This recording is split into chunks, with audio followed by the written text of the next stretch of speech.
Hello, everyone. Welcome to Cyber Inspiration Podcast. My name is Evgeny. I've been around cybersecurity for the last 20 years, and I have a lot of experience working with a variety of cybersecurity vendors. My main work is vendor consulting and cybersecurity advisory for companies. As part of my passion in technology and cyber, I always intrigued to learn how companies start. I started the podcast to understand the thinking process and what motivated people to start their own company. This podcast is also affiliated with Security Architecture Podcast. I had the pleasure today to talk to Nim, a fellow country person here in Canada, in Toronto, about his journey and his company and kind of take in insights on what he did for the last 15 years. So Nim, can please tell us about yourself and the company? Thank you, Evgeny. It's an honor to be here and very exciting to be able to share my insights on your podcast. Well, I've been in the security business for 30 years. I've been working with various organizations throughout their digital transformation and making sure that it occurs securely. Back in 2007, we opened a company called Critical Matrix, which was focused on consulting services and digital transformation. Through that business, we have built and sold several organizations and launched several companies to the market. I'm very excited to talk about Matrix Ventures today, which is a new adventure we've started focusing on helping companies launch into the marketplace securely. And what that means is, to us, implementing security as part of the fabric of the company as well as the product. 60% of startups fail because they did not take security in consideration and they get hacked and they're never able to recover from that. They lose investor confidence, they lose customer confidence, and they end up closing doors. So we're here to prevent that from happening. I'm wondering, what was the motivation? Why did you even thinking about starting this company? It's been important in my mind that in the mid to sort of larger size startups or later stage startups to have this conversation. And I think as founders, one of the things that always gets overlooked is security, because it's all about go-to-market, pre-revenue, get to revenue. And it's a big blind spot that I want to highlight. And I want to show that there's solutions out there that are affordable, timely, and achievable without pulling them back from their go-to-market timeline. Now, having an idea is great. Understanding if people are going to buy into your idea is different.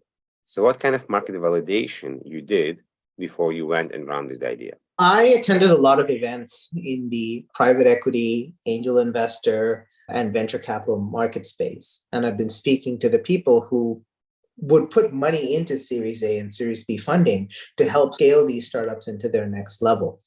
The other thing I did was I started having conversations at Toronto Starts and other startup community events, Elevate and Collision, with companies that I thought could use the service. And I've consulted with a few of them before. And they seem to say, aha, yeah, we didn't think about that. Yeah, we looked at it. It was not affordable. The risk of not having it was small enough that we could go ahead without it.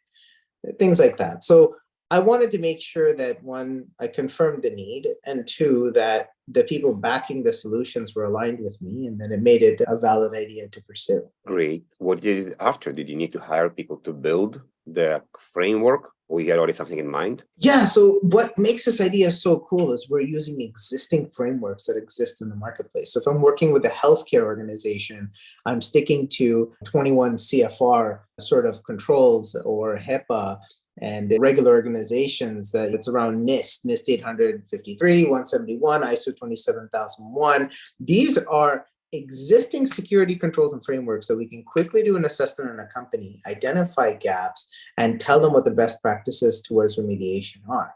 And I think not reinventing the wheel and using standards that larger organizations also align to make our value proposition complete, because now we are truly aligning you for growth and scale. And part of that growth and scale could be selling or getting acquired. So do a validation on the compliance on the framework doesn't make them secure. It just basically you putting a ground level on where they are right now. And I'm guessing based on top of this, you can now create a roadmap for them to execute. You got it. That's exactly it. So I think you can't manage what you can't measure. And in order to understand what you need to do, you need to understand where you are. So we bring visibility to that, and we allow them to recognize and view where the gaps are. And then we produce a prioritized roadmap, and we help them fill those holes, or we bring the right team to the table to fill those holes. so that they can focus on continuing forward with their go-to-market strategy and their product evolution and new builds and releases. And we focus on making sure they're safe and secure. Let's go deeper on the right team. I'm going to switch a bit more from security and more to the human aspect. What does it mean, the right team for you? How do you know this is the right team for this customer? How do you hire the people that you know not just going to be smart and will know NIST and CIS and everything, but also going to have the soft skills and the human aspect to come into a company and make sure the other people are going to want to work with them? Absolutely. Talent is hard to find in today's marketplace, especially in the security space. But the most important philosophy we use in building our team is attitude and culture. So there's a three-dimensional model. There's culture, capability, and competency. So in our capability, we make sure the person understands the general principles of what we're trying to achieve. When it comes to competency, this is where you want to make sure the person has the right training, the right access to tools. If you might not have all of these today, these can be provided to you. You don't need to come to the table with them. But the most important measure on that three-dimensional chart we hire on is culture. What are the values and how do you align? What is your passion? And is doing this job aligning with your passion so you wake up every day and don't feel like you're going to work? And then the third aspect of this being key is, are you going to be able to function in a moral, ethical, and sort of positive energy way of delivering the solution, which is what we really like to focus on. We want to make sure that our clients align and our employees align with our morals and values, which is ensuring that there's trust, honesty, and transparency every step of the way. We're not a sales-driven organization. We're an organization driven by doing what's right. Can you tap more on the culture? You just mentioned a couple of very good things, but it's a big names, it's a big words. Do you actually sit down, guys, and write your culture? What's good, what's bad? How do you want people to approach different things? Yeah, we talk about that. We talk about understanding what motivates you. We talk about what makes you feel positive about yourself. What are the things equally that make you feel negative about yourself? And in aligning that, we're bringing you into our space of this organization that has this certain level of energy and value tied to it. Are you going to be the atom that is attracted to this, or the atom that's going to be the energy that kind of pushes away? Because we can teach you the capability side and the competency side, but the culture side is who you are as a person. And if you don't fit, then you might be the wrong person in the right role. And we don't want that. Fair. How would this part, or where is the connection with the customer come to? Because I may be very smart, very driven, very elegant, or very polite, but I cannot connect on a human level with the customer. And I will need to spend 5 days, 10 days with someone that I need to work for them, not they need to work for me. I think customers in our space are not looking to sit with the genius every single time. I think they're looking for someone who has confidence, but can not be arrogant, who is strong and understanding of the problem, but vulnerable enough to say, hey, I need to take this away and ask. And having the courage to say, I don't know, but I know how to find out. This is really lacking. And I think, especially you're a consultant, I'm a consultant. We've been in front of our clients, especially in the early days of my career, starting in Big Four consulting. And I remember being told, you can never tell the customer you don't know. Don't get caught searching something on the internet. And it's like, well, those things don't make sense anymore. If you're not asking Google or checking online or doing like a peer check-in just to figure out how things are done, then you actually are not functioning in the most efficient way possible. So that level of transparency is key. Yeah, I'm laughing because I recorded an episode earlier this week. I was on somebody else's episode with Black Eyed, and we actually spoke about this. How do you work with the customer? And we just spoke about it. It's totally okay to say to the customers that I'm not sure, but I'll get back to you, because there's just so many moving parts and so many change in the industry. And I also want to add here that it's not just you cannot say you don't know. I think it's back to what you're saying about confidence. How do you say you don't know? You say I don't know and you have no idea what to do. We're like, yeah, I don't know, but I will figure out. I'm completely 100% sure I'll figure out how to fix this problem.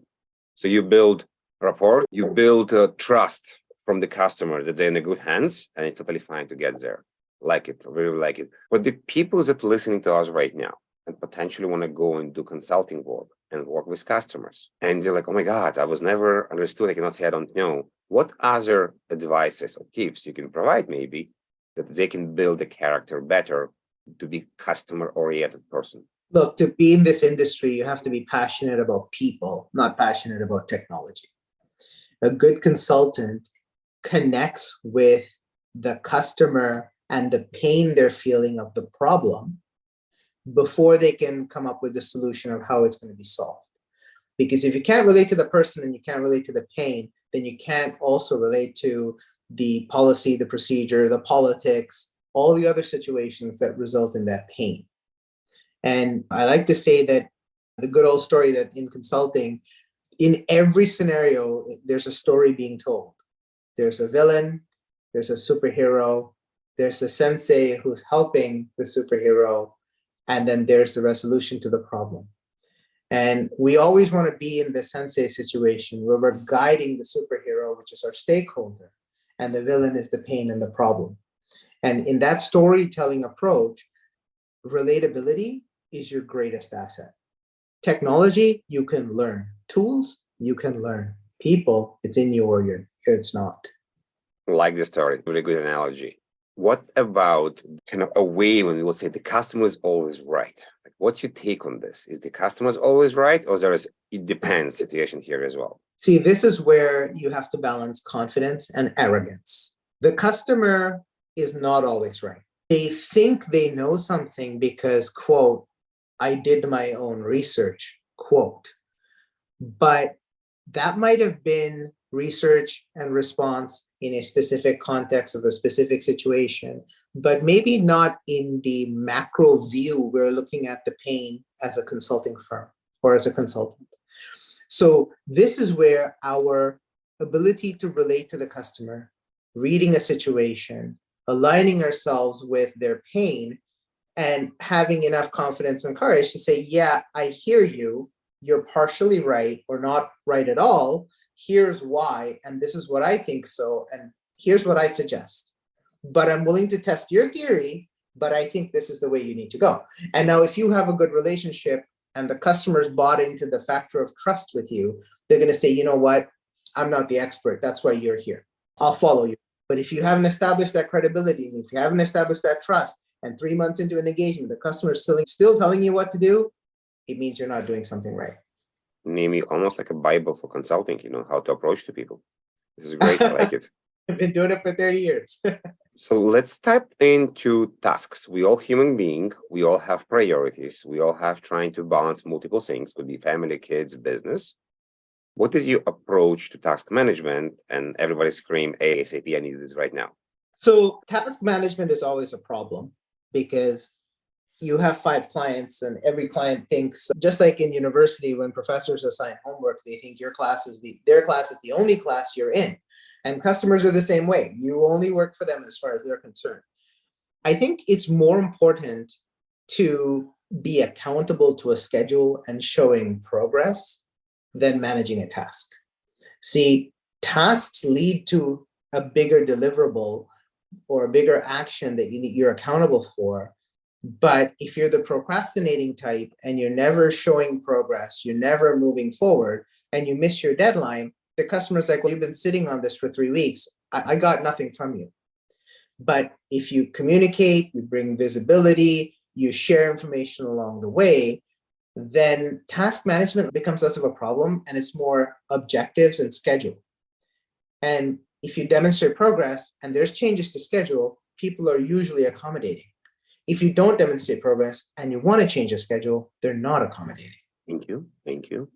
If you can go back 30 years ago, before you started your consulting career, what would you do differently, potentially? You're still going to open the company. I'm not saying you're going to become a different person, but what would you do differently in the same business you are right now? That's a loaded question. I think my management training and my leadership education that I have taken came very late in my career. And that has to do with my arrogance when I was in my 20s hey, look at me, I know what I'm doing, I get the technology, you should just do what I tell you to do, which comes with that bravado, but with that inexperienced youth. I think I should have probably admitted that I have a lot more to learn than I actually knew, and taken my management training and also aligned myself with a career coach a lot sooner than I did. I think if I had been able to admit my own weaknesses at a younger age, I would be way further ahead in my career than I am now. So have a mentor earlier in your career, probably a good idea. And admit your weaknesses and seek guidance very early. Yeah. Great. Let's switch gears completely. Let's talk about the dark side. The dark side is the time where we talk about stuff that didn't really align as we expected. Could be good, could be bad. We maybe learned something from the experience, or we just had an awful day and wanted to quit everything and stop doing what we're doing. Tell us some stories without mentioning names and companies. Oh, definitely bad experience in the first business that I had sold in the early 2000s. We had a huge contract with the government agency, and they were pretty much continuing to give us the work. We were guaranteed to do it. But what we had to do was commit to free products and samples in order to do demonstrations across the country. And again, young, very concerned about making money and very not interested in investing or spending money. I foolishly argued the point where the business ended up getting RFP'd and we lost because we were not the cheapest service provider. Had I been able to, at that time, relate more to the pain of the leader who was already helping me for 2 years and then telling me, hey, why don't you set up these kiosks across the country in these government offices and we can all see the technology? And I had listened to that feedback, I think I would have been in a better position in that business. It's again a balance of confidence and arrogance. Another great story is understanding that when you're in a bad situation and you're in with a partner or you're in with a business transaction that is going on for a while, realizing that it's not the right situation, it's a bad situation, and saying, you know what, this is not going to work, we need to stop, as opposed to making internal excuses and saying, hey, you know what, it will be better tomorrow, it'll get better next week. I like to say that it's like being in a bad relationship. When you know that toxicity is there and it's not going to get better, know how to stop doing it and get out. And this is very important with customers because sometimes you know you're not going to get paid. You know that there's nothing you can do to fix the situation, but yet we feel obligated or compelled to not want to say, stop, this isn't working out. Let's just be friends. And I think understanding whether it's a business partner or a customer or a special project that you're on, if the vibe isn't right, the energy isn't there, and you're consistently not able to stay up, you go up and you come down, you go up and you come down, just know that situation is not for you. Step away. There's something else that's going to come your way. I think we're all intrinsically motivated to continue doing what we're doing, hoping to get different results, but that is also the definition of insanity. There's no shame in saying this wasn't for me. So just have the courage to do that. Thank you, Nim. A lot of great advice. Thank you very much. Time passed real quick on the recording. We may need to do it again. You have a lot of good advices there in your brain. So thank you very much for being here today. Hey, thank you very much for having me. It's an honor. I hope that the information I shared is going to benefit some people. And if you do want to reach out or if you do have questions, please reach out to Evgeny and get a hold of me. Thank you.